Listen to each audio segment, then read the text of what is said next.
LPG vous garantit des résultats corps et visage 100% naturels. En exclusivité chez Silhouette Institut, enceinte Tana Waterfront, un mot de vous. Silhouette Institut, la remise en forme par excellence, vous présente le journal.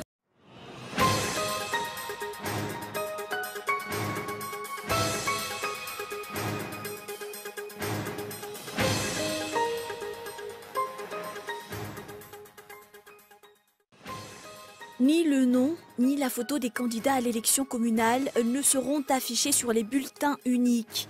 La décision de la CENIT a été approuvée par l'État d'après les explications reçues ce jour. Une hausse d'environ 25% a été enregistrée dans les factures d'électricité de la Djirama ce mois.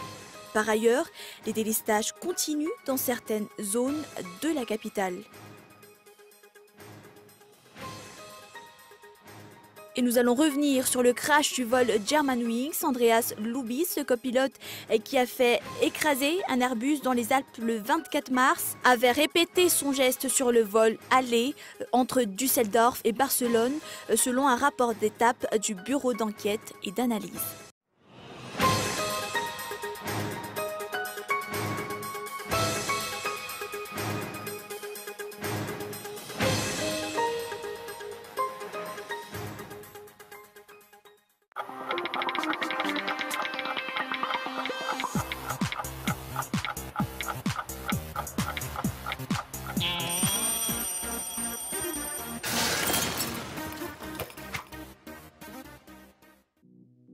Avec la technologie d'amincissement par lipomodelage, vos graisses disparaissent, votre silhouette raffermie et resculptée et votre cellulite lissée.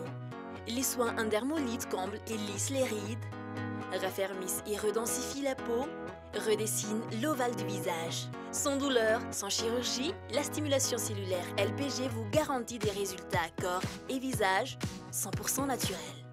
En exclusivité chez Silhouette Institut, enceinte Tana Waterfront, un mot de vous.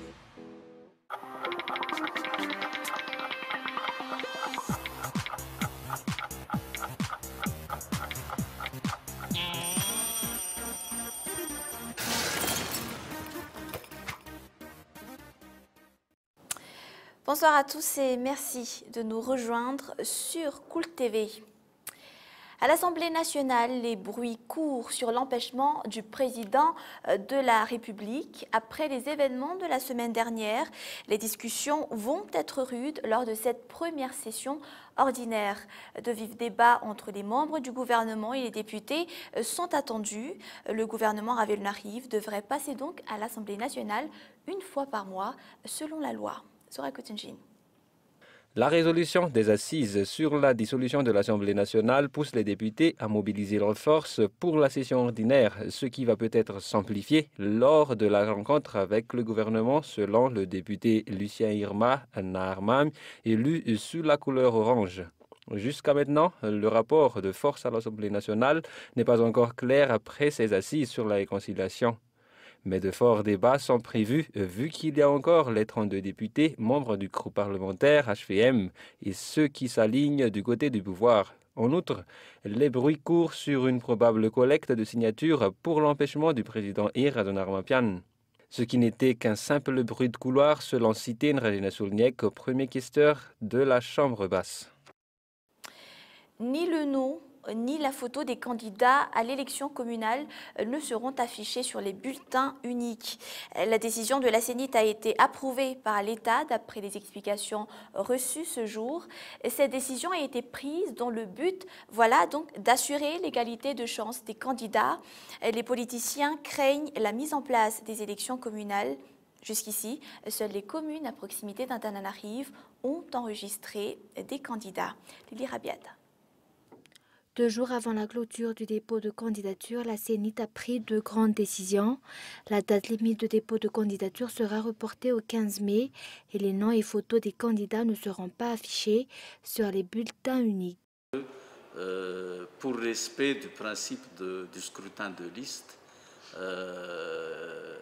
une liste de candidats, c'est un bloc de candidats, c'est un ensemble de candidats qui sont solidaires Donc, il n'y a pas lieu de distinguer un tel ou un tel dans cette liste. Seuls 13 candidats à proximité d'Antananarivo ont jusqu'ici déposé leur dossier de candidature au niveau de l'OVEC.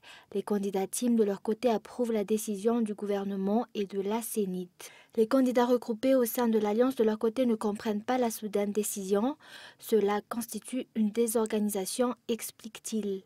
La question se pose, quelle est la raison de la décision de la CENIT? Il est cependant clair que la préparation des élections communales ne se fait pas dans des conditions qui n'inspirent pas confiance. Voilà, toujours dans cette page politique, aucun signe n'indique à Timazaz que le projet de loi concernant la CEI ou Commission électorale indépendante figure à l'ordre du jour. La CEI est prévue par la loi pour remplacer l'actuel CENIT. Selon les normes, ce projet de loi devrait figurer dans les débats de cette première réunion ordinaire, selon le rapporteur général de l'Assemblée nationale. Pourtant, il ne figure pas dans l'ordre du jour des 2 prochaines semaines. On fait le point. Le projet de loi sur la CEI n'a pas été évoqué durant la réunion du bureau permanent durant l'établissement de l'ordre du jour hier soir. Le CEI, un projet de loi du parti politique Malagas Meramieng, devrait remplacer la CENIT, devenue obsolète avec la fin de la transition. Plusieurs groupes de partis et partis politiques ont déjà réclamé la dissolution de la CENIT. Le projet de loi a été déposé à la fin de la 2e session ordinaire en décembre 2014, mais le fait est qu'il y avait déjà 3 sessions extraordinaires depuis le début de l'année sans qu'on en ait parlé. L'ordre du jour des 2 prochaines semaines a été aussi déjà établi depuis hier soir, mais le projet de loi n'y figure pas encore. Selon la loi, tous les projets et propositions de loi entre la dernière session ordinaire de 2014 et celle de cette semaine devraient être les priorités de cette première session ordinaire, selon le rapporteur général Liahou Soumalman. D'ailleurs, la modalité d'élection des chefs de région n'a pas encore été évoquée à l'Assemblée nationale. Elle devrait encore être discutée lors du passage du ministère de l'Intérieur et de la décentralisation à Timazaz.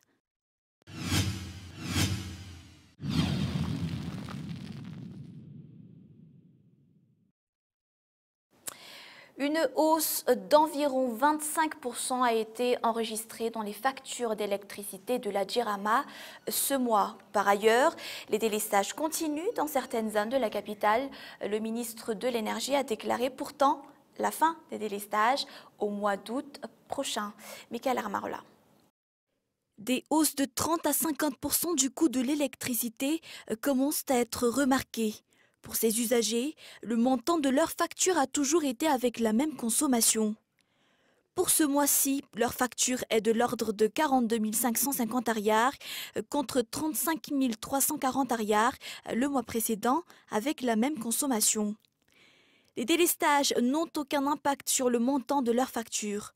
Par ailleurs, pour l'État, le partenaire public-privé semble être la seule alternative pour résoudre le problème des délestages.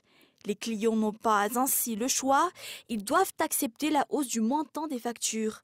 La fin des délestages est prévue pour le mois d'août prochain. Jusqu'ici, la suite de l'appel à manifestation d'intérêt pour les centrales de Manchester et de Tuamasan n'est pas encore connue pendant que les factures grimpent.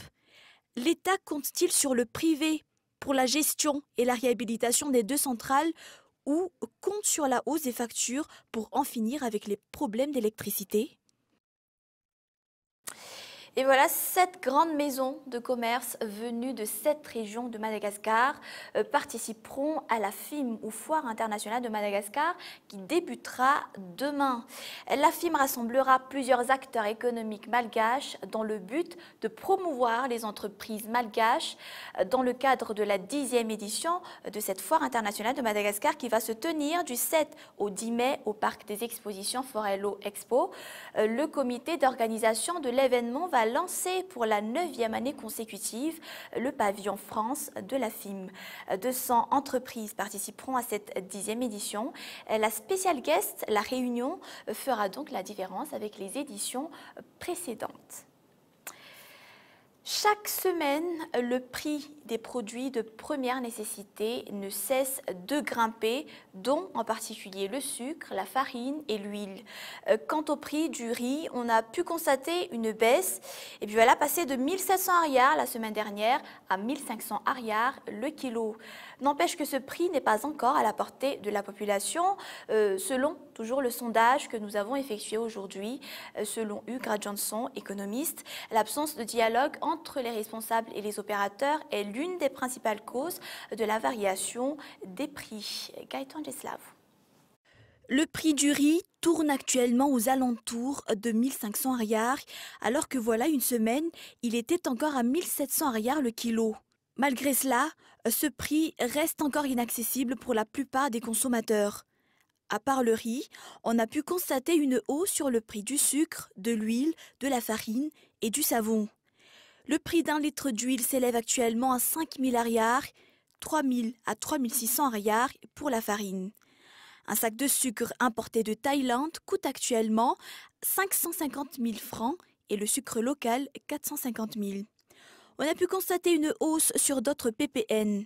Face à cette situation, la population est impuissante quand on parle de prix des produits de première nécessité. Selon Hugues Johnson, économiste, l'instabilité des prix provient du manque de dialogue entre le responsable et les opérateurs.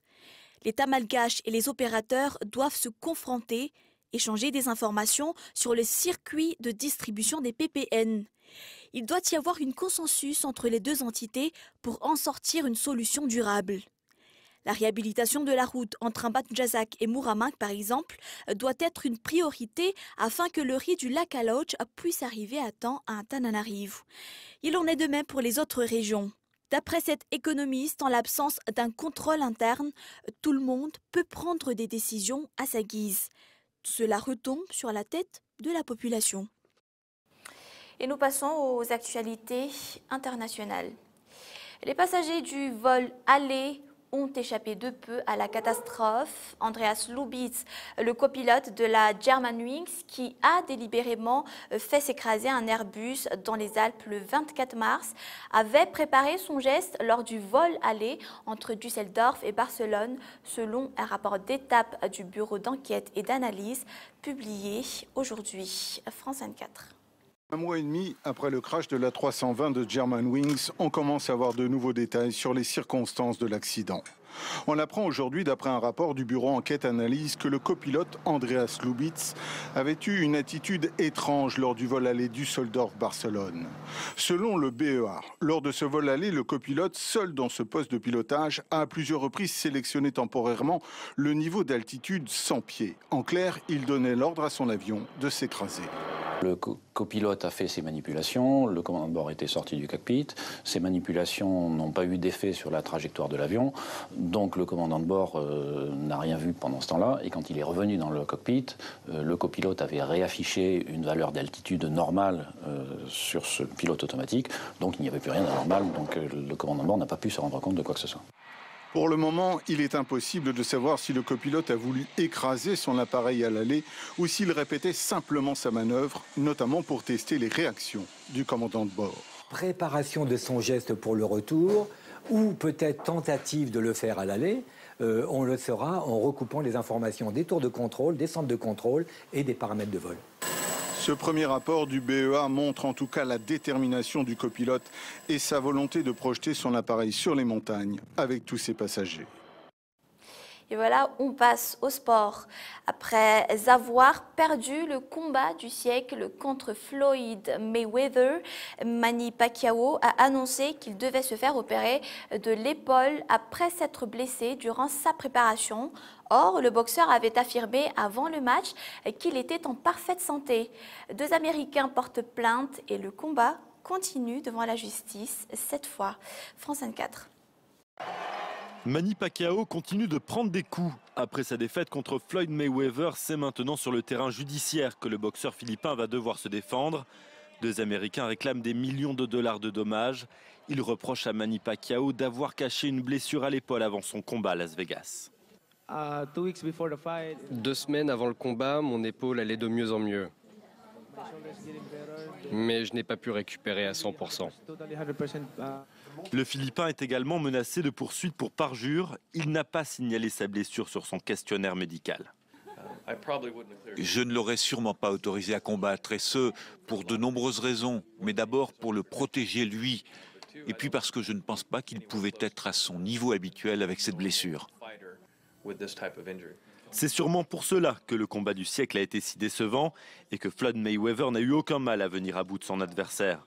Pacquiao, son manager et l'entreprise de promotion Top Rank devront s'en expliquer devant la justice du Nevada, car il y a beaucoup d'argent en jeu. Les billets se sont vendus entre 1 500 et 10 000 $. Même la retransmission à la télévision était payante. En tout, le match a généré pas moins de 400 millions de $. Il est à ce jour le combat le plus cher de l'histoire de la boxe. Voilà, c'est le moment du rappel des points de ce journal. À l'Assemblée nationale, les bruits courent sur l'empêchement du président de la République. Après les événements de la semaine dernière, les discussions vont être rudes lors de cette première session ordinaire. Une hausse d'environ 25% a été enregistrée dans les factures d'électricité de la Jirama ce mois. Par ailleurs, les délestages continuent dans certaines zones de la capitale. Et puis, ni le nom ni la photo des candidats à l'élection communale ne seront affichés sur les bulletins uniques. La décision de la CENIT a été approuvée par l'État d'après les explications reçues ce jour. Voilà pour ce point de l'actualité ce soir. Merci de votre fidélité à Cool TV. Et puis moi, je vous retrouve demain à la même heure. Au revoir.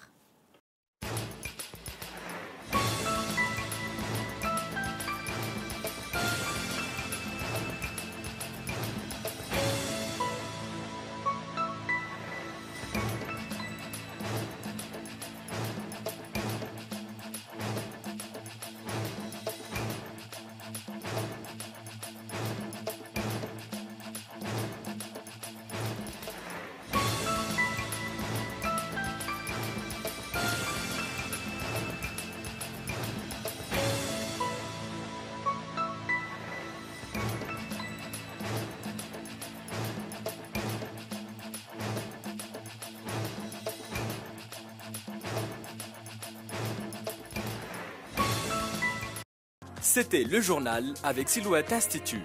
LPG vous garantit des résultats corps et visage 100% naturels. En exclusivité chez Silhouette Institut, enceinte Tana Waterfront, un mot de